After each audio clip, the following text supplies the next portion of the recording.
Varicose veins కి సరైన చికిత్స కోసం సంప్రదించండి ఎవిస్ హాస్పిటల్.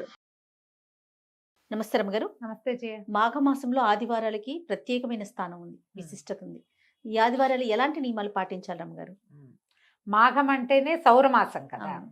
రవి సంబంధిత మాసం. ఆదివారం అంటే రవివారమే కదా. అందుకని ఈ మాఘంలో వచ్చేటువంటి సప్తమి రథ సప్తమిగా సౌర సప్తమిగా చేసుకుంటాం మనం. తర్వాత ఈ వచ్చే ఆదివారాలు కూడా 4 ఆదివారాలు వస్తాయి, ఎప్పుడైనా ఒకసారి 5 ఆదివారాలు వస్తాయి. ఈ ఆదివారాల్లో కూడా సప్తమి నాడు పాటించిన విధి విధానాలనే ఆదివారం కూడా పాటించాలి.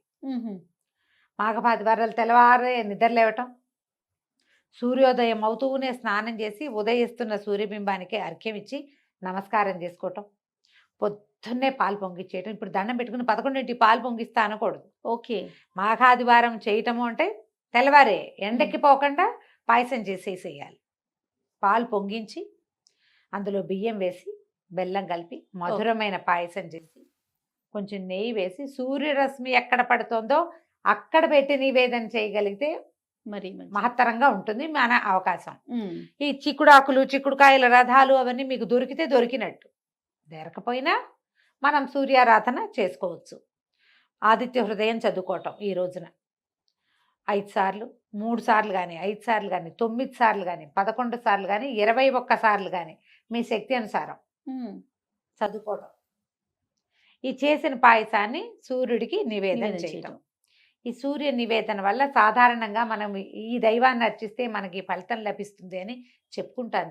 ఫలితం కోసం అర్చిస్తారా అని తిరగబాటు వస్తుంటుంది మనకు అప్పుడప్పుడు. కాదు, పోని అలా వద్దు. మనం ఈ సమయంలో ఏం చేయాలో అది చేస్తాం. ఆ లెక్కైనా మాఘంలో సూర్యార్చన, ఆదివారాలు ప్రతి ఆదివారము సూర్యుడినే అర్చించాలి. దానివల్ల ఇప్పుడు నువ్వు వద్దన్న ఫలితం ఒకటి లభిస్తుంది, ఆరోగ్యం. అంతేగా, మాకు అక్కర్లేదండి, మాకేం అవసరం లేదు అన్నా కూడా సూర్యుడి అనుగ్రహం వల్ల నీకు ఆహారం పుష్కలంగా లభించే అవకాశం వస్తుంది, ఆరోగ్యం బాగుపడుతుంది. ఈ రవి అనుగ్రహం వల్ల రకరకాల వ్యవహారాలు నువ్వు ఎక్కడెక్కడ ఫెయిల్ అవుతున్నావో అక్కడక్కడ అవన్నీ సక్సెస్ అవుతాయి ఆటోమేటిక్గా. నువ్వు అడిగినా అడగకపోయినా జరిగిపోయేదే. విశేషంగా ఇలా జరుగుతుంది అని చెప్పబడుతుంది అంతే. ఓకే. మనం అది కాకపోయినా అదే జరుగుతుంది. కుదిరితే ఎక్కడైనా సూర్య దేవాలయాలు ఉంటే అక్కడ మీరు నమస్కారం చేసుకునే అవకాశం తీసుకోండి. మనకి సమీపంలో కొన్ని దేవాలయాల్లో సూర్యుడి కోసం అని ఒక మందిరం మండపం ఉన్న ఆలయాలు కూడా కొన్ని కనపడతాయి. మనకు సాధారణంగా తెలిసింది ఏమిటి, కోణార్క సూర్య దేవాలయం, అరసవెల్లి సూర్యనారాయణ స్వామి, తర్వాత గొల్లల మామిడాడలో ఉన్న సూర్యనారాయణ స్వామి. ఇంకొకటి చెప్తాను నేను, తిరుచానూరు తిరుపతిలో తిరుచానూరులో అమ్మవారి ఆలయానికి కుడి చేతి వైపు ఇటు ముందుకి ఒక సూర్యనారాయణ స్వామి దేవాలయం ఉంది. నువ్వు ఎప్పుడు చూడలేదా? చూడలేదు రమ్మగారు. ఈసారి వెళ్ళినప్పుడు తప్పకుండా చూడు. ఎవరైనా ఇప్పటిదాకా చూడకపోయి ఉండుంటే గనక తిరుచానూరులో సూర్యదేవాలయం ఇంత ఎత్తున విగ్రహం, అచ్చు విష్ణుమూర్తి లాగా వెంకటేశ్వర స్వామి విగ్రహం లాగానే కనపడతాడు, శంఖచక్రాలు ధరించి. చాలా మంచిది. స్వామివారు అమ్మవారి మీదకి వెళ్తుంది తప్ప ఈ ఆలోచనే రాదు. పరిగెత్తుకొచ్చేస్తాం మనం ఒక్క పూట కింద కనుక ఆగితే. ఓకే. తిరుచానూరుతో పాటు మనం సూర్యనారాయణ స్వామిని చూడవచ్చు. చక్కగా ఉంటాడు స్వామి, సన్నిధి దగ్గరలో నుంచి దర్శనం చేసుకోవచ్చు. ఆ ఎదురుగుండా ఉన్నది పద్మ సరోవరమే కదా జయ. అవునండి. దానికోసం వెలిసున్నాడు అక్కడ సూర్యుడు. ఓహో, ఎంత బాగుంటుందో. తప్పకుండా చాలా చక్కటి దేవాలయం. అవకాశం ఉన్న వాళ్ళు చూడండి. ఇంకా మన చుట్టుపక్కల కూడా కొన్ని దేవాలయాల్లో సూర్యుడి కోసం అని ఒక చిన్న చిన్న సన్నిధులు ఉన్నవి ఉండొచ్చు. చూడండి, ఇవి నేను ప్రఖ్యాతమైన వాటి సంగతి చెప్తున్నా. అయితే ఎక్కడో చోట దేవాలయ దర్శనం చేయటం. ఇంకా విశేషించి ఏం చెప్తారంటే, స్త్రీ తైల మధుమాంసాన్ని త్యజేత్ అంటారు. ఆ రోజు త్యాజేత్, తప్పరకుండా వదిలిపెట్టేసేయాలి అని. మీరు ఏ ఆదివారం అయినా కూడా బ్రహ్మచర్యము, తైలం తినకూడదు, నూనె పదార్థాలు తినకూడదు, మధువు మాంసము తీసుకోకూడదు. దానికి శ్లోకం, స్త్రీ తైల మధు మాంసాన్ని ఏ త్యజంతి రవేర్దినే అని కింద ఇంకో వాక్యం చెప్తారు. చాలా కాలమై నేను ఆ వాక్యం మర్చిపోయాను. ఎవరైతే దాన్ని వదిలేస్తారో వాళ్ళు రవికి ప్రీతిపాత్రమైన వాళ్ళు అవుతారు అని చెప్తారు. మనకి ఇప్పుడు సండేనే నాన్ వెజిటేరియన్ తినే కాలంగా ఉంది. ఇప్పుడు ఏ కాలం లేదులే, పూర్వకాలంలో ఉండేది. ఇప్పుడు అన్ని రోజుల్లోనూ తినేస్తూనే ఉంటారు. ఈ ప్రత్యేకమైన రోజుల్లో మీరు ఇవి మానేయండి. ఒకవేళ మీరు ఆదివారాలు చేయదలుచుకుంటే కనుక తప్పకుండా బ్రహ్మచర్యం, సాయంకాలం భోజనం చేయకూడదు, ఆ తర్వాత బ్రహ్మచర్యం తీసుకోవాలి తప్పకుండా. తైలంతో వంట చేయొద్దు, నేతితోటి వంట చేసుకోండి, నెయ్యి వేసుకోండి వంటలో. ఏముంది, చారులో రసాలు తిరగమాతకి నెయ్యి తిరగమాత పెడతాం, ఏ బీరకాయ బెండకాయ వండుకుంటాం, దానికి మీరు నేతి తిరగమాతే పెట్టుకోవాలి. ఈ ఒక రోజు నేతిలో నూనెలో వేయించిన ఏ పదార్థాలు వాడకూడదు. స్నాకింగ్ అవి చేయకండి, అవి తినకూడదు. మధువు మాంసము తీసుకోకూడదు, అవి తినకుండా ఈ 4 రోజులు చేస్తే కనుక 4 ఆదివారాలు చేసుకుంటే ఆరోగ్యం వస్తుంది, ఐశ్వర్యం వస్తుంది, కార్యసాఫల్యం వస్తుంది. ఎక్కడైనా సమస్యలు ఉంటే అవి తీరుతాయి. రవి యొక్క అనుగ్రహం వల్ల మీకు ఇంట్లో పిల్లలకు గవర్నమెంట్ వల్ల అవ్వవలసిన పనులు, గవర్నమెంట్ ఉద్యోగాలు రావడం, పిల్లలు ఏమైనా పోటీ పరీక్షలకు వెళ్తారు, వాళ్ళకి అవకాశాలు లభిస్తాయి. ఏ పిల్లలైతే ఇలా చేయదలుచుకున్నారో పరీక్షలు రాసుకుంటూ ఉంటారు, గవర్నమెంట్ ఎగ్జామ్స్ రాస్తారు కదా, అవి ప్రమోషన్ ఎగ్జామ్స్ రాసేవాళ్ళు, వాళ్ళందరికీ కూడా ఇవి విశేషమైన రోజులు. ఈ పొద్దున్నే సూర్యారాధన చేసుకోవటం, పాయసం నివేదన చేసుకొని ప్రసాద్ స్వీకారం చేయటం, ఈ చెప్పబడిన 4 నియమాలు పాటించటం చేస్తే చాలా మంచిది. 4 ఆదివారాలు ఉన్నాయి. ఎన్ని చేస్తే మంచిది, ఒకటైనా అవన్నీ మీ ఇష్టం. 4 ఆదివారాలు చేస్తే చాలా మంచిది.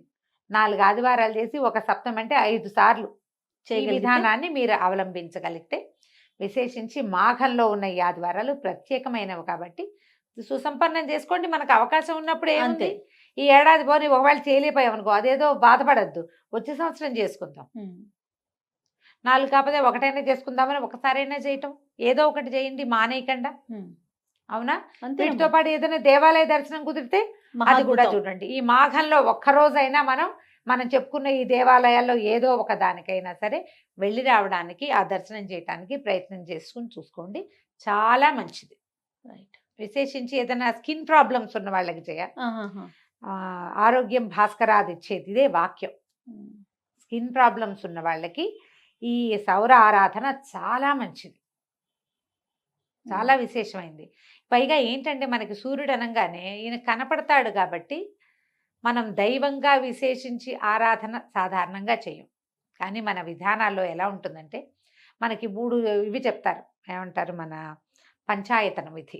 పంచాయతనంలో విష్ణు పంచాయతనము, శివ పంచాయతనము, శక్తి పంచాయతనము 3.